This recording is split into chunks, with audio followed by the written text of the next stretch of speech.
All right, everything is coming together. Everything is coming together. It's a new Celtics beat. Adam Kaufman, you know that. Evan Valenti's back with us. He's back from his vacation. And the second he returned, it seemed like things, just started improving for the Celtics again after his, trip totally derailed them and injured Rob Williams. We talked about that last week. He's to blame? He's the reason. Chris Forsberg, that other voice that you're hearing, NBC Sports Boston. How are you, man? Now I'm angry. Yeah, he's the culprit. It was Evan's fault. I actually was pinning the blame on myself. I had to do sideline for a couple of games, and I think my first game, that Timberwolves game, was the night he got hurt, and so that blood is on my hands. It feels only appropriate that somehow my excitement was just too much for Time Lord's meniscus to handle, and so I'll take the blame, Ev. You're off the hook. Some sort of alternate timeline like out of Doctor Strange was created just by your passion, your level of excitement. It just messed up everything. Blew out his knee. Literally, his meniscus was like, there's an energy in this building that I cannot harness. And it just shredded. Luckily it was only a minor tear. I've kept it in check enough that he will be able to return in the playoffs. Yeah, so you're the bad luck guy. I appreciate the fact you're stepping up for that. That's one of my favorite low-key scenes of Celtic Pride is when they have the Jazz jerseys on, and they're like, who have we been rooting for the entire time? The Celtics. And who hasn't won anything? Oh, yeah. I didn't want to say anything to you, but we knew you guys were the bad luck guys. Classic. I just want to put out, because we could go on and on about Celtic Pride. Who wouldn't? I mean, it's on the shelf here behind me, naturally. But look, it's Masters Week. So just real quick, in the wake of the most recent game, golf clap for the Celtics for the good-looking loss in Milwaukee. Just a beautiful performance for those of you. And I'm honestly, I've been tweeting about this. I'm not one of these people, but for the people out there that have been, and they're all over my mentions, you guys as well, I'm sure. They've been so paranoid about seeding and looking for the perfect outcome down the stretch that, look, last night was exactly what you wanted. You rest Al Horford, you rest Jason Tatum, the other guys go out there. It's a good confidence builder for some of the reserves. Great game for Peyton, Sam Hauser. Not that his number's probably going to be called in the playoffs, but some of these guys, important minutes, important responsibility, and they fall just short and in all likelihood avoid the Nets in the first round. So win-win. I can't go the golf clap route for that. So I'm a little bit torn. Part of me says I understand the benefits of the 3 seed, but I also think it's kind of foolish to be trying to dodge the 25th ranked defense in the NBA. And I know the Nets have superstar talent, and you never want the opposing team, especially in round 1 of the postseason, to have the best player on the floor, which Kevin Durant would be by his just general status in the NBA. But I also think the Celtics kind of roll through that matchup. The Nets are paper thin. They have no defense. And, if Durant steals them a game, then maybe it's a gentleman's sweep.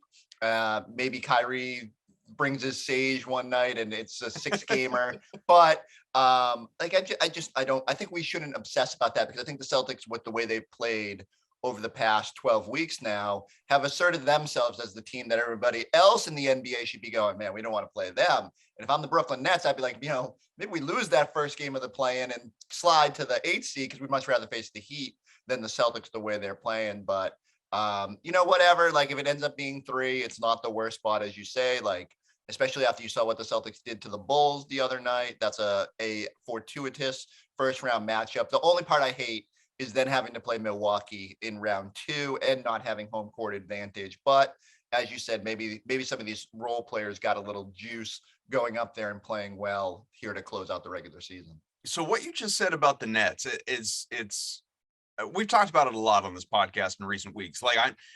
I've been of the mind, kind of like you play who you're going to play. I think the Celtics shouldn't be afraid of anyone. I think they're capable of beating anyone. I tweeted as much yesterday before that game. But by the same token, to hear you say that you think that they would roll the Nets, I think they could beat them. I absolutely think they could beat them.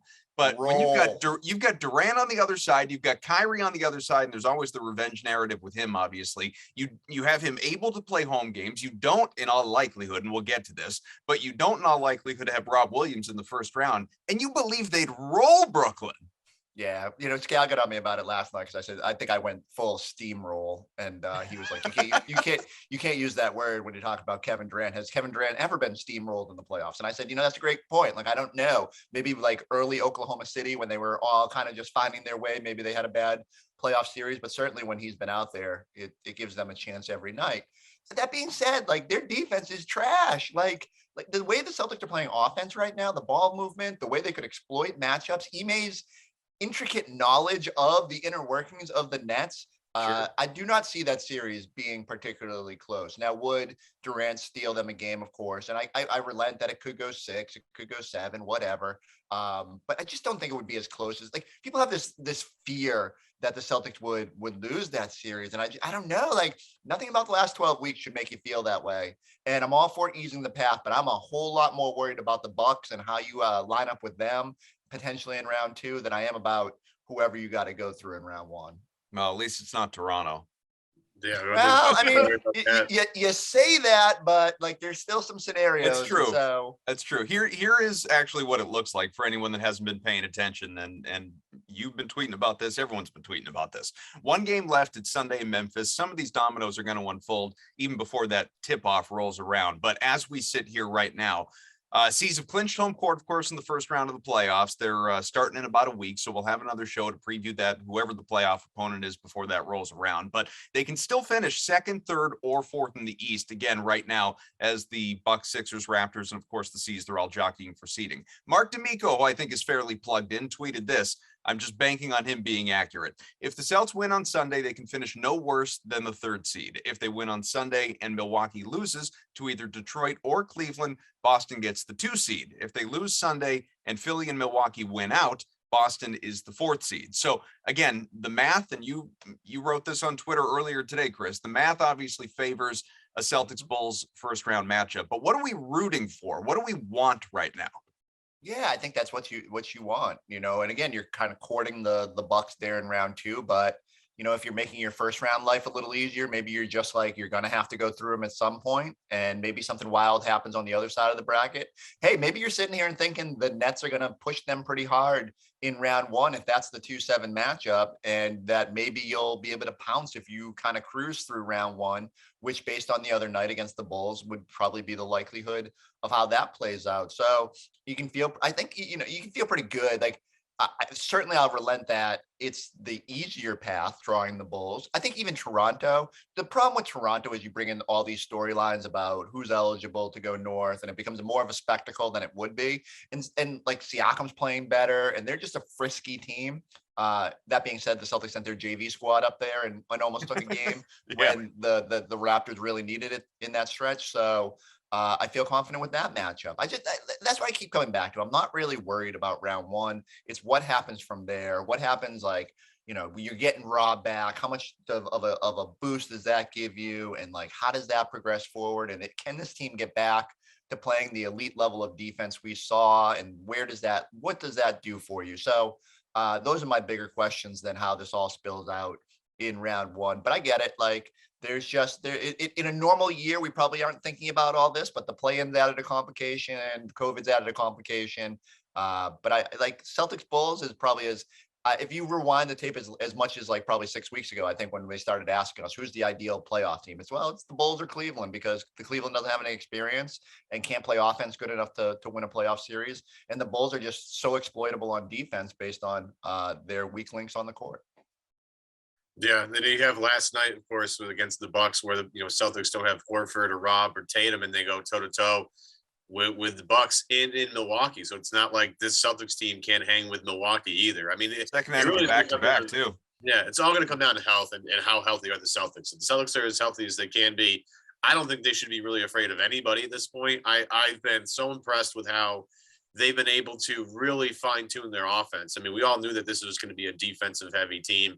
They proved that the past couple of months that they are one of the best defensive teams in the league. But the offense has been just spectacular. And you go back to, and I love listening to Gorman and Scal on the broadcast, because Gorman and Scal at times can't even contain how happy they are to watch this team move the ball in offense. That Chicago game was just wonderful. I mean, it was really something else. I mean, we had that Minnesota game was ridiculous. They had a game against Utah that was like the best start to a game I've ever seen. Like it was insane what they were doing to Utah.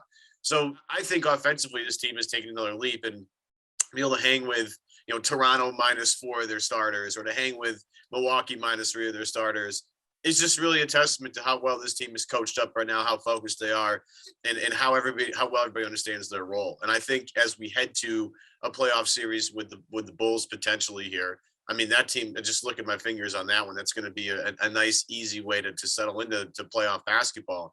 But that next round matchup, as long as Boston's healthy, I love their chances against anybody. I think just with the way they can create offense with both Jalen and Jason on the floor right now. Smart is doing a great job orchestrating everything as the point guard. Pritchard's spacing the floor. Grant's spacing the floor really well. Derek White's hitting shots. Like we said with Mike the other day, like, is the only thing this team is missing is Derek White hitting shots. And if Derek White hits shots, are they just clearly better than everybody else? I mean, now that he's starting to hit 40-50% of his threes, Chris, this team looks insanely crisp right now. Yeah, and I keep telling people that the offensive progression is way more noticeable to me, or way more of a storyline, because that was the one thing. Even when they had the number one defense in the league, I said, you're not winning a title with the 20th ranked offense and efficiency. And I thought they'd get better, but I didn't think they'd be the best offense in the NBA since January 23rd, when Smart comes back from COVID and Tatum pushes the launch button on his usual second half surge. And so, I mean, that's huge for this team to be able to play the way they have. And it is really noticeable. And again, I think that's what's so magical about this season is everything we thought we knew about the Celtics through January 6th, and like how maddening it had been. And not just this year, but like pretty much the totality of 2 full seasons of 500 basketball. It was like, they just can't play offense the right way. They don't want to move the ball. They play ISO. It's never going to come together. And then all of a sudden, like, it came together. And like, credit to Ime for getting them to buy in. Credit to the guys for not settling and sort of figuring it out. But it's been really magical to watch. And I keep telling people, I don't know what's going to happen in the playoffs. The East is better. It could get crazy. You never see the end coming as quickly as it does. It's abrupt. I know the playoffs take like 8 years to play, but it's still like abrupt when it ends.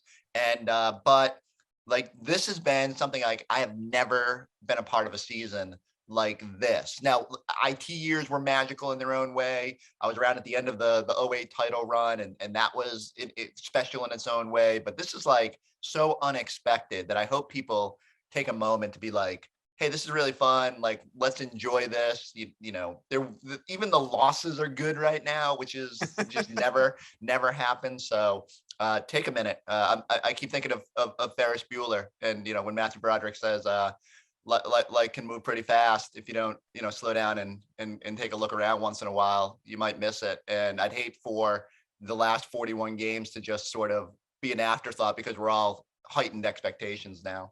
So let me put a couple numbers out there, and you're well aware of this, Chris. I saw you put this on Twitter yesterday. I think it was the Celtics, or a couple days ago, when they won their 50th game. The Celtics were 18-21. They were 11th in the Eastern Conference. Fast forward a few months, obviously, they jump up to now possibly a 51-win season.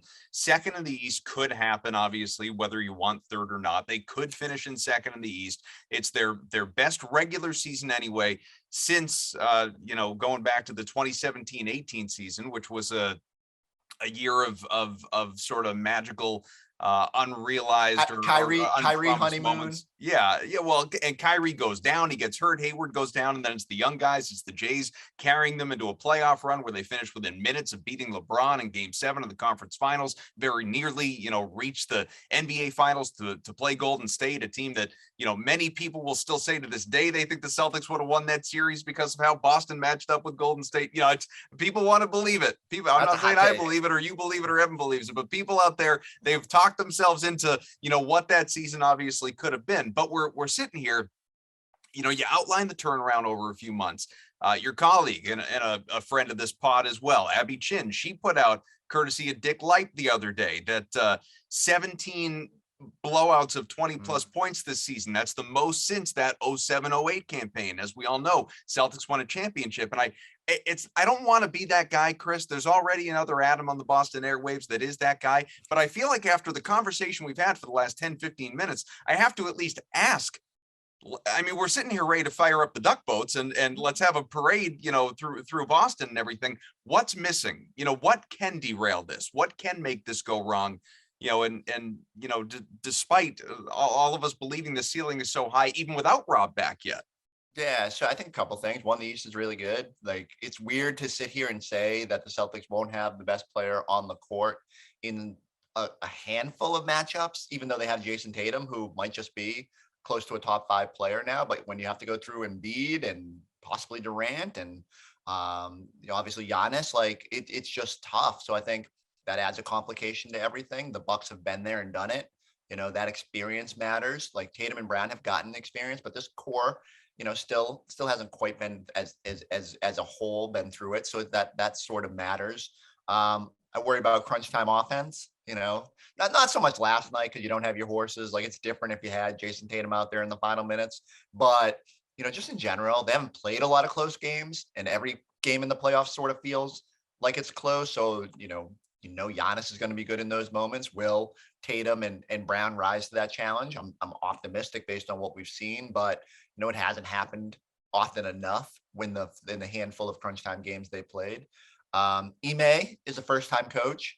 That matters. Like, hate him as much as you want when he's stomping up and down the sideline and making crazy expressions, but like, Nick Nurse has won a title and has junked up games with zone defenses, and that matters. Spoelstra has been there. I think Ime gets a huge chunk of why they're so good this year, but got to prove it on the playoff stage. His first time as the head guy dipping his toe in there. Is he ready to make adjustments as quick as he's going to have to, and all those little things. So there's all that factors into it. Health, like, heaven forbid the Celtics have to go through something else. They're not very deep. As good as we can love it when Hauser comes off the bench, you don't want to be leaning on him for 25 minutes a night in a playoff game. And Neesmith hasn't been ready for that challenge yet. And so there's little things that could complicate the path. But ultimately, I resolve back to this, like what we've seen the last 12 weeks, the Celtics are a championship contender. And I again, because I'm trying to savor the experience, I don't get too obsessed about like where it ends. I'm just going to try to enjoy it and see where it goes. And if they get to the East Finals or into the finals, like, that's amazing.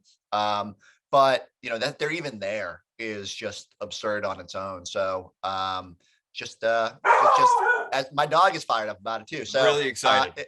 So we'll see where it goes. And hopefully I just want, it's lame because like, there's that meme where the girl's like, I just hope both teams have fun. But I really do hope that the Celtics just go out there and make this interesting, because I couldn't have envisioned this 90 days ago. What about your guy? You are the well-renowned Rob Williams fan club president. Are we, everything that we hear from Ime, from, I think some of the players have weighed in from time to time. Obviously, Brad Stevens on the radio this morning. Everyone is super positive about where Rob is in his progression in his rehab from surgery after repairing that torn meniscus, already back working out, in good spirits. He's walking around like nothing's bothering him. When do you think we'll see him on the court? So here, my thing has been, he will be ready for basketball based on everything I've heard and been told and can gather 3 weeks from the injury.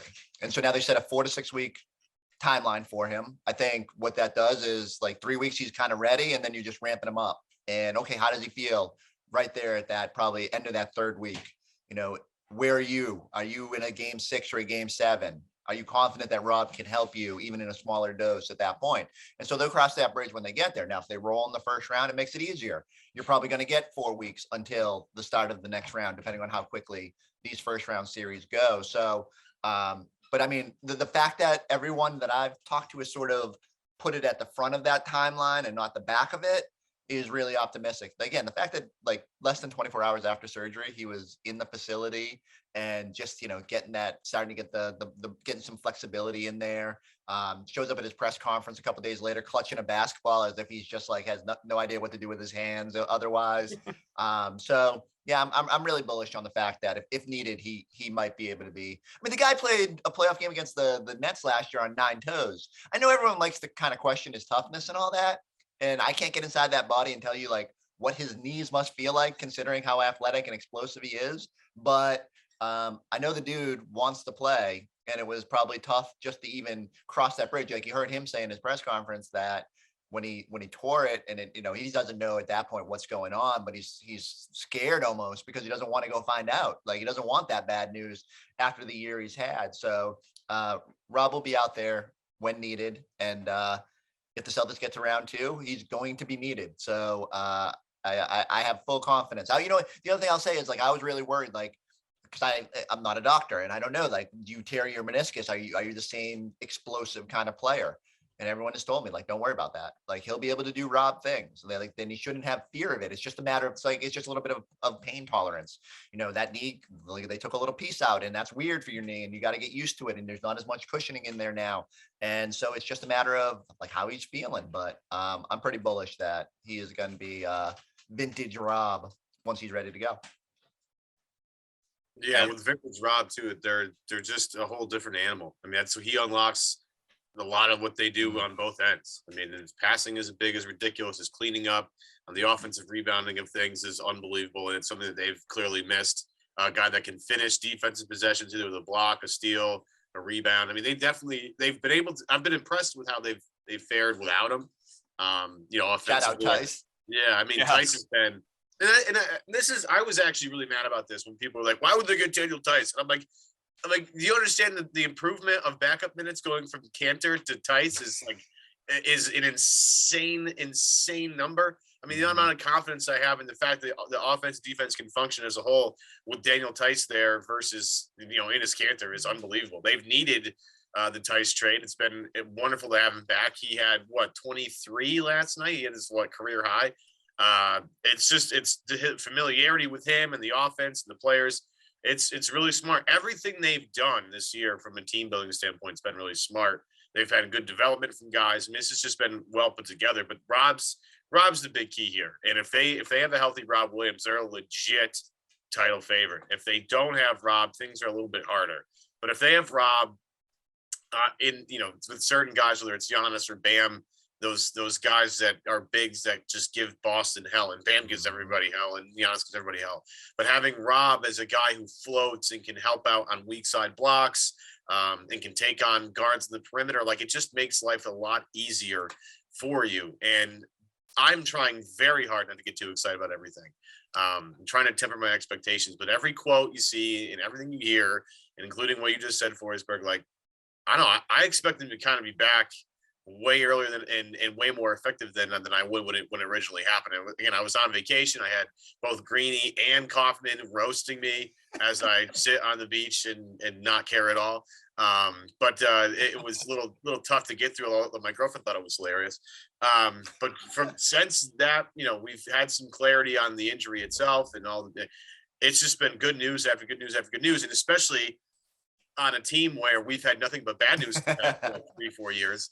It's just, I'm still a little uneasy. I'm still a little gun shy, Chris. So I appreciate you carry the torch. Completely understandable. You were saying how like some centers give us trouble without Rob. Dwayne Dedmon looked like an all-star going against the Celtics back line when they didn't have Rob there. So I agree. Like the one number I always go back to is the Celtics with their 5, the Infinity Stones out there have a defensive rating of 97. And without Rob, it jumps to like 116. It's just like an insane jump. And again, I can make a really great case for why Rob should be in that defensive player of the year conversation, why he should be all defense, like easier than I can, because there's more metrics that I can point to than with Marcus Smart.